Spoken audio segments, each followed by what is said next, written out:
Good morning बच्चों। आज हम क्लास 10 के साइंस विषय के लेसन 2 जो है अम्ल, क्षार एवं लवण के प्रश्न उत्तर को देखेंगे।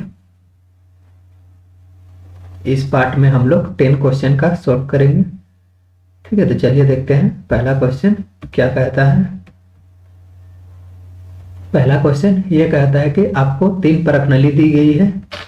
इसमें से एक में आश्रित जल एवं शेष 2 में से एक में अम्ल विलयन तथा दूसरे में क्षारीय विलयन है। यदि आपको केवल क्या लाल लिटमस पत्र दिए जाएं तो आप प्रत्येक परख नली में रखे पदार्थ की पहचान कैसे करेंगे। ये क्वेश्चन ये बोलना चाह रही है कि आपको 3 परख नली दी गई है। ठीक है, 1 2 3। ठीक है, एक में अम्लीय है, अम्ल विलयन है, दूसरा में क्षारीय है और एक क्या है, एक क्या दिया हुआ है, आश्रित जल मतलब उदासीन।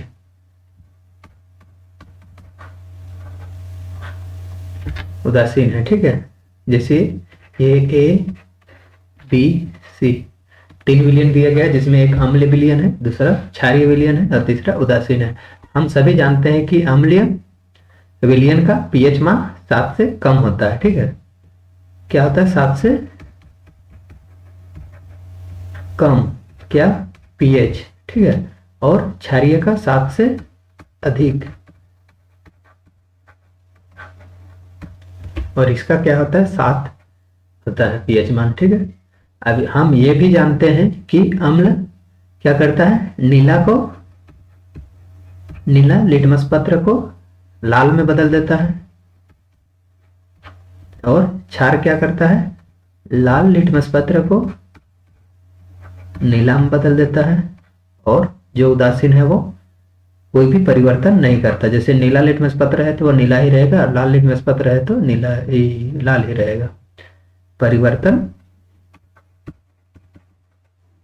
नहीं होता है। ठीक है, तो वही चीज पूछा जा रहा है कि जब हमें एक क्या दिया जा रहा है, लाल लिटमस पत्र दिया जा रहा है, लाल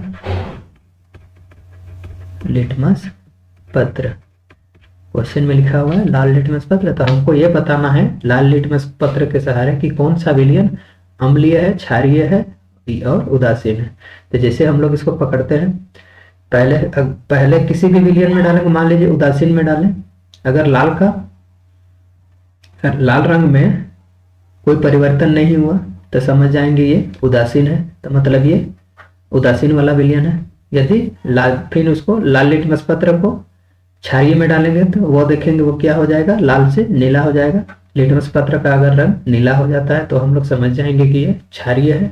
और अगर वही और नीला लिटमस पत्र को फिर और तीसरा विलयन परख नली में डालेंगे तो अगर देखते हैं वहां पे तो 100% ही है कि नीला लाल में परिवर्तित हो जाएगा, क्योंकि अम्ल नीला को लाल में परिवर्तित कर देता है। इसी तरीका से हम लोग ये पता लगा सकते हैं कि कौन सा परख नली में कैसा विलयन है, अम्लीय विलयन है, क्षारीय विलयन है या उदासीन है। लिखित में इसका आंसर यही दिया हुआ है। देखिए, लाल लिटमस पत्र को आश्रित जल युक्त परख नली में डुबोएंगे। अगर लिटमस पत्र का रंग परिवर्तित नहीं हो रहा हो तो यह उदासीन है। यह सेम टू सेम वही चीज है, परिवर्तन नहीं होगा तो वो उदासीन है। यदि रंग परिवर्तन हो अर्थात नीला हो जाए तो यह विलयन क्षारीय है। जैसे परिवर्तन हो गया लाल से नीला तो यह क्षारीय है। और यदि नीला लिटमस पेपर लाल हो जाए तो यह अम्लीय विलयन है। अगर नीला लिटमस पेपर लाल हो जाए तो यह अम्लीय विलयन है। यही चीज क्वेश्चन में पूछा गया है। चलिए देखते हैं नेक्स्ट क्वेश्चन। पीतल और तांबे के बर्तनों में दही या खट्टे पदार्थ को नहीं रखना चाहिए, यानी क्यों नहीं रखना चाहिए। ठीक है, तो कभी भी देखिए घर में मम्मी लोग कभी भी जैसे दही हो गया, दही को तांबे या पीतल के बर्तन में नहीं रखती, उसको स्टील के बर्तन में रखती है। ठीक है, क्यों नहीं रखती, कुछ तो रीजन होगा ना। तो वही चीज पूछ रहा है ये क्वेश्चन कि क्यों नहीं रखा जाता है। तो इसमें चाहिए देखते हैं। हम लोग जानते हैं कि कोई भी धातु, ये क्या है, पीतल, ये भी धातु से मिलकर बना हुआ, तांबा, ये तो कॉपर प्योर धातु ही है। तो हम लोग जानते हैं कोई भी धातु को जब अम्ल, खट्टे पदार्थ में क्या होता है, अम्ल होता है, क्योंकि अम्ल हमेशा स्वाद में खट्टे होते हैं। ठीक है, कोई भी धातु अम्ल से अभिक्रिया करके क्या बनाता है, लवण प्लस हाइड्रोजन गैस।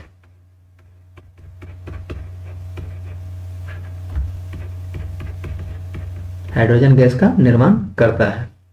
ठीक है, तो चलिए यहां देखते हैं, दही और खट्टे पदार्थ को, पदार्थ में अम्ल होता है। बताएं कोई भी खट्टा पदार्थ क्या होता है, अम्लीय होता है। अम्ल धातु के साथ अभिक्रिया करके हानिकारक लवण एवं हाइड्रोजन गैस बनाते हैं, जो हमारे शरीर के लिए हानिकारक होते हैं। इसलिए इसे बचाने के लिए पीतल एवं तांबे के बर्तन में दही एवं खट्टे पदार्थ को नहीं रखना चाहिए। ठीक है, क्योंकि वो अभिक्रिया करके हानिकारक लवण और हानिकारक गैस बनाता है, जो हमारे शरीर के लिए बहुत हानिकारक होता है। इसी चलते हम लोग को खट्टे पदार्थ को पीतल और तांबे के बर्तन में नहीं रखा जाता है। ठीक है, चलिए देखते हैं नेक्स्ट क्वेश्चन। धातु के साथ अम्ल अभिक्रिया करके कौन सी गैस निकालती है? पीछे ही देखिए कौन सी गैस निकाल रही थी, हाइड्रोजन गैस निकाल रही थी। इस क्वेश्चन में फिर से देखेंगे, एक उदाहरण के द्वारा समझाइए, एक एग्जाम्पल भी देना है। इस गैस की उपस्थिति की जांच आप कैसे करेंगे, यानी वो गैस हाइड्रोजन ही है, वो उसकी उपस्थिति की जांच हाइड्रोजन ही है, वो कैसे बताएंगे, जांच कैसे करेंगे, वो भी पूछा जा रहा है कि हाँ ये गैस हाइड्रोजन ही है। तो चलिए देखते हैं, इसमें भी वही है, धातु के साथ अम्ल अभिक्रिया करके सामान्यतः हाइड्रोजन गैस निकालती है और लवण बनाती है। ठीक है, उदाहरण के लिए जब जिंक को तनु सल्फ्यूरिक अम्ल H2SO4 हाइड्रोजन सल्फेट भी बोला जाता है, जैसे तनु सल्फ्यूरिक अम्ल भी बोला जाता है, के साथ अभिक्रिया कराई जाती है तो जिंक सल्फेट क्या बनता है, zinc sulphate plus hydrogen gas बनाती है। ठीक है, हाइड्रोजन गैस बनाती है। आप कैसे जानेंगे कि वो गैस जो है हाइड्रोजन गैस ही है? तो हम लोग क्या करेंगे, इस हाइड्रोजन गैस को साबुन के घोल में प्रवाहित कर देंगे, तो उसमें देखेंगे एक बुलबुला सा उठेगा। जैसे ही बुलबुला के सामने हम लोग गुब्बारे के समान उठेगा, जैसे ही उसके सामने हम लोग जलती हुई मोमबत्ती ले जाएंगे तो वहां पे फट फट की आवाज आएगी। तो इसी कारण हम लोग समझ जाएंगे कि हाइड्रोजन, वो गैस हाइड्रोजन गैस ही है। तो चलिए इसको देखते हैं, हाइड्रोजन गैस की उपस्थिति की जांच। अब जांच कैसे करते हैं, यहाँ देखें, हाइड्रोजन गैस इसको लेते हैं, को साबुन के घोल के साथ गुजारते हैं, मतलब साबुन घोल लेते हैं, वहां पे इस गैस को प्रवाहित कर देते हैं। गुजारने पर क्या होता है, बुलबुले उत्पन्न होता है। बुलबुला, उन बुलबुलों के समीप जलती हुई मोमबत्ती ले जाने पर फट फट की आवाज आती है। इसी से पता चलता है कि जो गैस उत्सर्जित हुआ है वो हाइड्रोजन गैस है। ठीक है, चलिए देखते हैं नेक्स्ट क्वेश्चन। कोई धातु यौगिक ए तनु हाइड्रोक्लोरिक अम्ल के साथ अभिक्रिया करता है। यह भी क्या है, हाइड्रोक्लोरिक अम्ल और धातु। ठीक है, कहता है तो बुदबुदाहट उत्पन्न होती है, मतलब उसमें भी गैस निकलता है कुछ, उससे उत्पन्न गैस जलती मोमबत्ती को बुझा देती है। अब ये सब हम सभी जानते हैं कि कोई भी चीज को जलाने के लिए हमें क्या, ऑक्सीजन की आवश्यकता होती है, ऑक्सीजन की आवश्यकता होती ही है। मतलब कोई चीज अगर जलती हुई मोमबत्ती को बुझा दे रही तो ऑक्सीजन तो होगा नहीं। ठीक है, यदि उत्पन्न यौगिक में एक कैल्शियम क्लोराइड है जो अभिक्रिया कर, जैसे कोई धातु यौगिक है उसको हाइड्रोक्लोरिक अम्ल के साथ अभिक्रिया कराते हैं, जिससे उत्पन्न एक यौगिक है, वो क्या बोल रहा है, कैल्शियम क्लोराइड है, CaCl2। ठीक है, तो इस अभिक्रिया के लिए संतुलित समीकरण लिखिए। ठीक है, तो इसमें देखिए लिखित में क्या लिखा हुआ है, कार्बन डाइऑक्साइड में आग बुझाने का गुण होता है।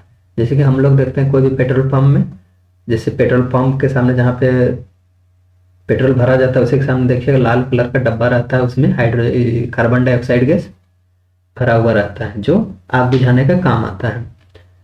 वही चीज यहाँ बोला गया, कार्बन डाइऑक्साइड में आग बुझाने का गुण होता है, इसलिए वह जलती हुई मोमबत्ती को बुझा देती है। यौगिक अवश्य ही कैल्शियम कार्बोनेट है। क्या है? यौगिक,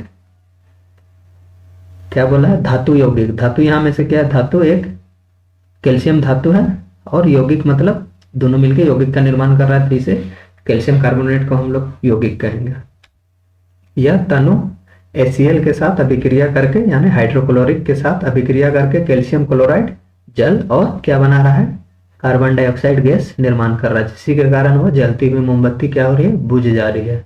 ठीक है, तो चलिए इसको संतुलित समीकरण लिखते हैं, करते हैं। पहले रासायनिक समीकरण लिख लेते हैं। वो क्या है? Calcium carbonate. देखिए, तो कैल्शियम कार्बोनेट को जब हम अम्ल के साथ, हाइड्रोक्लोरिक अम्ल के साथ अभिक्रिया कराएं तो क्या बना? कैल्शियम क्लोराइड, बता दिया यहाँ पे, कैल्शियम क्लोराइड प्लस H2O जल का निर्माण हुआ, और कार्बन डाइऑक्साइड का निर्माण हुआ, जो जलती मोमबत्ती को बुझा दे रही थी। ठीक है, नेक्स्ट क्वेश्चन देखते हैं। हाइड्रोक्लोरिक अम्ल, नाइट्रिक अम्ल जिसे HNO3 कहते हैं, आदि विलयन में अम्लीय अभिलक्षण को प्रदर्शित करता है। मतलब ऐसा क्या है जो हाइड्रोक्लोरिक अम्ल और नाइट्रिक अम्ल में अम्लीय अभिलक्षण को प्रदर्शित करता है, जबकि एल्कोहल, जो हम लोग एल्कोहल जिसे एथेनॉल भी बोलते हैं, जिसका रासायनिक फॉर्मूला था C2H5OH, एवं ग्लूकोज, जैसे कि हम लोग खाना खाते हैं तो वो पूरी तरीके से अपघटन होकर ग्लूकोज में अपघटित हो जाता है, टूट जाता है। ठीक है, उसका रासायनिक फॉर्मूला C6H12O6। जैसे यौगिक को विलयनों में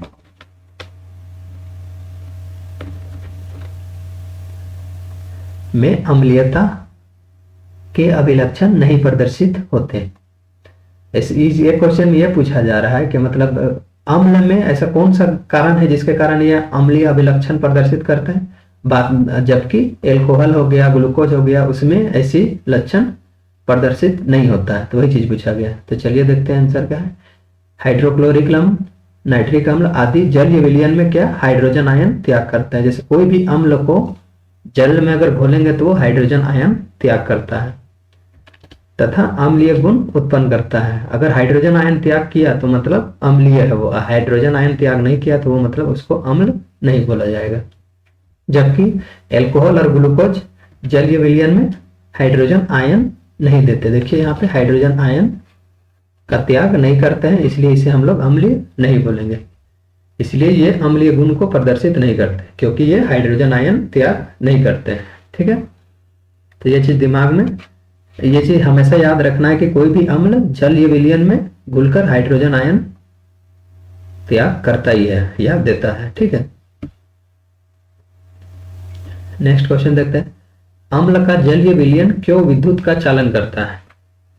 जैसे कोई विलयन में जल लिए, वहां पे हम लोग कोई विलयन में मान लीजिए जल लिए परख नली में, उसमें क्या डाल दिए? HCl डाल दिए, हाइड्रोक्लोरिक अम्ल, उसको घोल दिए। तो अब इसमें अगर हम लोग इलेक्ट्रिसिटी डालेंगे तो ये विद्युत का चालन करेगा। ठीक है, बल्ब जलेगा इससे होकर। जैसे एक तार को यहाँ डाले, उसके बाद से यहाँ से एक तार निकाल दिए, तो ये विद्युत जो है यहाँ से इससे चालन करके इस तार से होते हुए बल्ब को जला देगा। ठीक है, तो वही चीज पूछा जा रहा है, चालन क्यों करता है? जलीय विलयन में अम्लीय अम्ल आयनीकृत होकर आयन उत्पन्न करता है। जैसे नीचे नेक्स्ट स्लाइड में बताया था, कोई भी अम्ल जलीय विलयन में क्या होता है? हाइड्रोजन आयन त्याग करता है। ठीक है, उसका एग्जाम्पल भी दिया हुआ है, तो पहले इसको देख लो। इन धन आयनों एवं ऋण आयनों की उपस्थिति के कारण अम्ल का जलीय विलयन विद्युत का चालन करता है। वही होता है कि धन आयन, जैसे हाइड्रोजन प्लस का त्याग कर रहा था, तो इसी कारण ये विद्युत का चालन करता है। यहाँ पे देखिए एग्जाम्पल भी दिया हुआ है। जब सल्फ्यूरिक अम्ल H2SO4 को से विद्युत धारा प्रवाहित की जाती है तो वो सल्फेट और H3O प्लस आयन उत्पन्न करता है, जो जिसे हम क्या बोलते हैं? H3O प्लस आयन को हाइड्रोनियम आयन कहते हैं। या फिर देखिए जब सल्फ्यूरिक अम्ल में विद्युत धारा प्रवाहित की जाती है तो वो हाइड्रोजन प्लस सल्फेट में टूट जाता है। ठीक है, नेक्स्ट क्वेश्चन देखते हैं। शुष्क हाइड्रोजन गैस शुष्क लिटमस पत्र का रंग क्यों नहीं बदलता? जैसे हम लोग सूखा लिटमस पेपर को अगर शुष्क हाइड्रोजन गैस में अगर रखते हैं तो उसका उस पत्र का रंग नहीं बदलता। तो क्यों नहीं बदलता, वही चीज इसमें पूछा जा रहा है।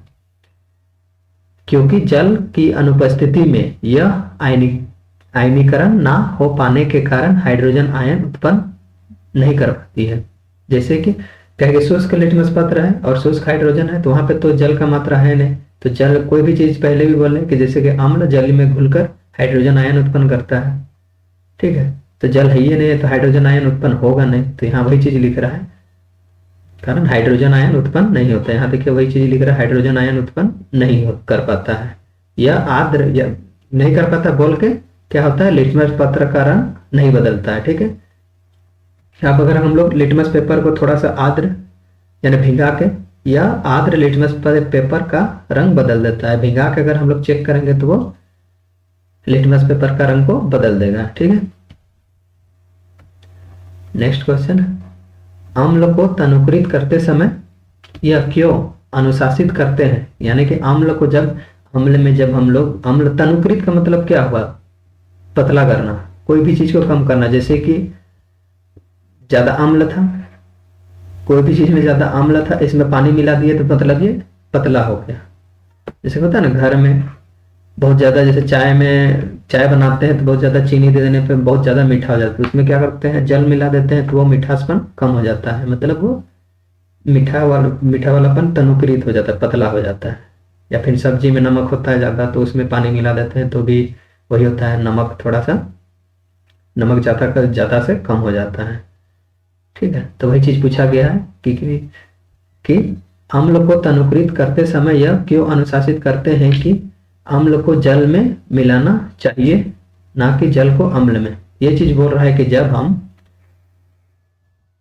किसी विलयन में अम्ल को तनुकृत कर रहे हैं तो हमें क्या करना चाहिए, जल में अम्ल को मिलाना चाहिए, ठीक है, ना कि अम्ल में जल को, ठीक है।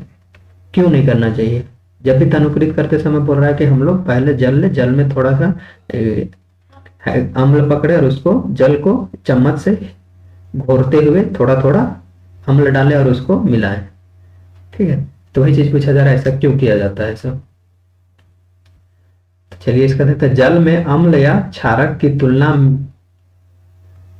जल में अम्ल या क्षारक का तनुकरण की प्रक्रिया अत्यधिक उष्माक्षेपी होती है। जैसे कि हम लोग जानते हैं, जैसे हम लोग जल में अम्ल मिलाएंगे ना तो उसमें क्या होता है, हीट उत्पन्न होता है।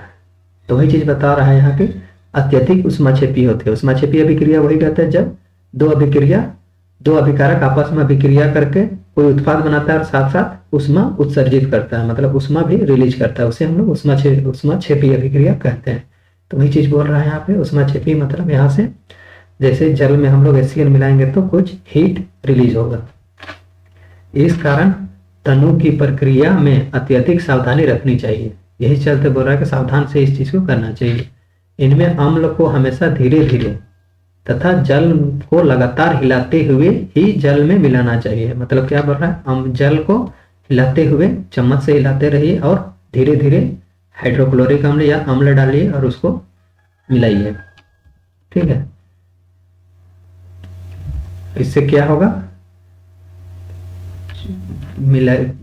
जल को लगातार हिलाते हुए ही जल में मिलाना चाहिए, क्योंकि सांद्र अम्ल में जल मिलाने पर उत्पन्न हुई उष्मा के कारण विलयन उछलकर बाहर आ सकता है।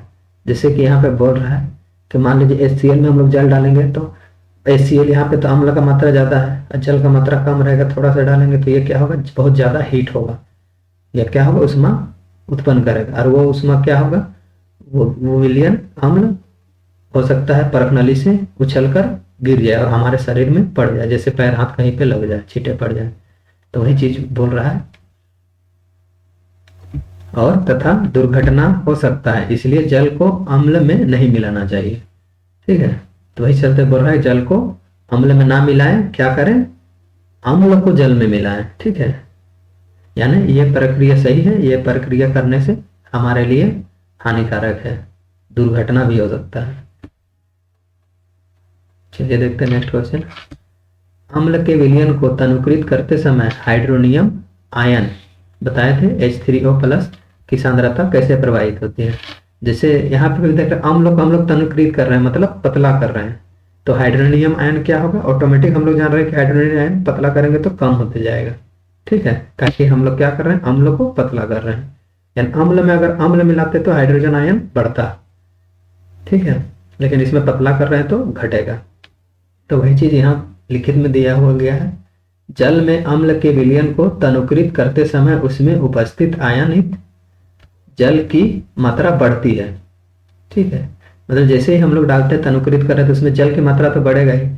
पहले मान लीजिए अम्ल था, यहाँ पे एसिड था, इसमें जल डालेंगे तो जल की मात्रा तो ऑटोमेटिक है बढ़ेगी ही, वाटर की मात्रा। ठीक है, तो परंतु H3O जिसे बोलते हैं हाइड्रोनियम आयन की सांद्रता वही रहती है। जल की मात्रा बढ़ेगा, जो मान लीजिए उसका सांद्रता था हाइड्रोनियम आयन की, वो तो वही ना रहेगा। ठीक है, जिसके कारण हाइड्रोनियम आयन की सांद्रता में लगातार कमी हो जाती है। ठीक है, जैसे जल बढ़ते जाएगा हाइड्रोनियम आयन की सांद्रता कमी होते जाएगी। ठीक है, तो वही चीज यहाँ पूछा गया है। 10 में, जब सोडियम हाइड्रोक्साइड के विलयन को अधिक क्षारक मिलाते हैं, क्या बोला जा रहा है, जब सोडियम हाइड्रोक्साइड विलयन में अधिक क्षारक मिलाते हैं तो हाइड्रोक्साइड आयन की सांद्रता कैसे प्रभावित होती है। देखते हैं पहले सोडियम हाइड्रोक्साइड, ये क्या है, ये खुद एक क्षारीय प्रकृति का है। क्या है, क्षारीय प्रकृति का है खुद सोडियम हाइड्रोक्साइड। ठीक है, और उसमें क्या कर रहे हैं हम लोग, और ऊपर से क्षार मिलाते रहे, मतलब इसमें क्या इस अभिक्रिया का तनु हो रहा है, नहीं, इसमें हम लोग क्या कर रहे हैं, पतला नहीं कर रहे, इसमें हम लोग गाढ़ा कर रहे हैं।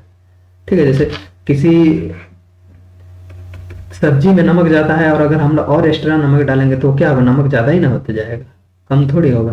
तो मतलब उसको क्या बोलेंगे, सांद्र कर रहे हैं इसको। ठीक है, और कम करते तो तनु। ठीक है, तो सांद्र हो रहा है, तो हाइड्रोक्साइड आयन की सांद्रता को कैसे प्रभावित हो रहा है, जिससे ऑटोमेटिक जान जाएंगे कि हाइड्रोजन आयन की वृद्धि होगा। ठीक है, कि क्षार में ऊपर से और क्षार मिला रहे हैं हम। ठीक है, तो यहाँ वही चीज लिखा हुआ, जब सोडियम हाइड्रोक्साइड विलयन में अत्यधिक क्षारक मिलाते हैं तो हाइड्रोजन आयन जो OH- होता है की सांद्रता बढ़ती है। तो इसमें यही पूछा जा रहा है। तो चलिए आज के वीडियो में इतना ही। वीडियो देखने के लिए धन्यवाद।